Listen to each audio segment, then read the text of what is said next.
this can also go a different direction.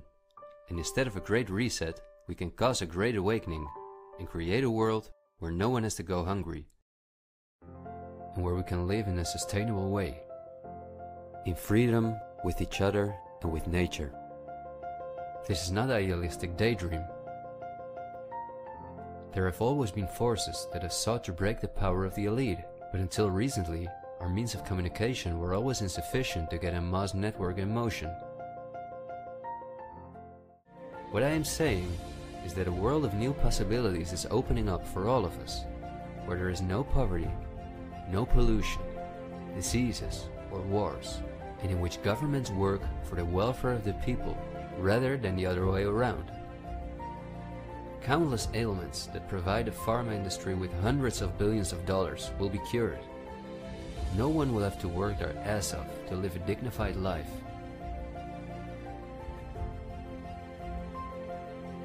People will no longer live in fear because of the lies of the media, the pharma industry, the climate lobbies, and politicians. It's all on the horizon, but we have to go through the storm first and recognize what the real problem is in our society.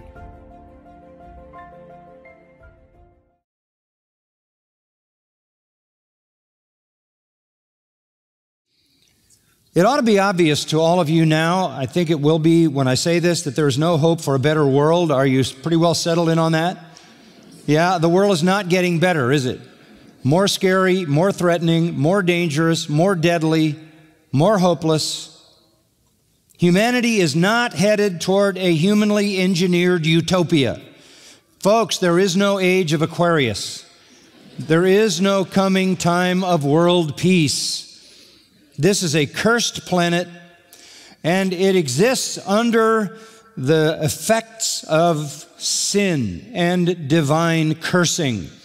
Not only does all creation groan because it is cursed, but sinners who live in this creation are also cursed, and so it is a compounded curse that makes life so difficult. The environment feels the effects of sin.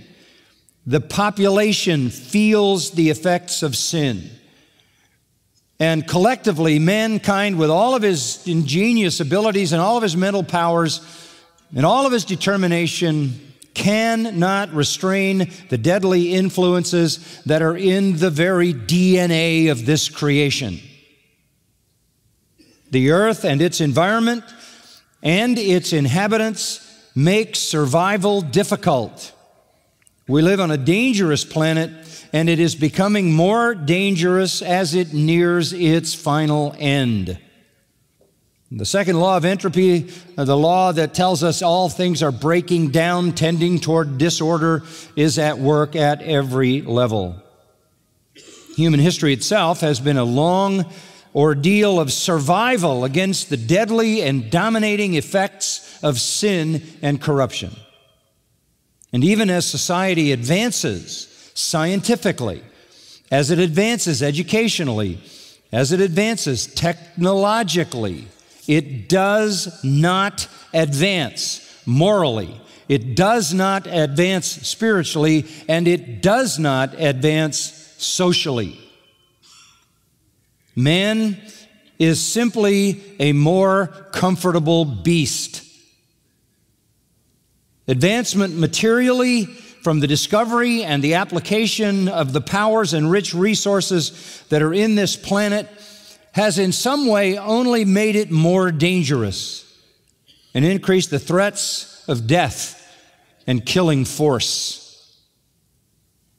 Educators, religious leaders, politicians, social scientists, philosophers have relentlessly pursued the solution. Hitler thought he had the final solution. The problem is the Jews will exterminate him. That was not the final solution or even any solution, but only a manifestation of how desperately we can't find a solution. There's no advance. There's no advance in mankind socially. There's no advance spiritually, and there's no advance morally. Man is a beast. He is corrupt. His environment is corrupt and corrupting. He corrupts everything around him, and he doesn't get any better. Is this what life is supposed to be? Is this what it should be? Didn't Jesus come to change that? Didn't he come as the Son of God to fix that? Isn't something wrong here? No. This is exactly life as Jesus predicted it would be. Because, as I said last Sunday night, the Bible always corresponds to reality. Whatever the Bible says is so is the way it really is, because the author is God.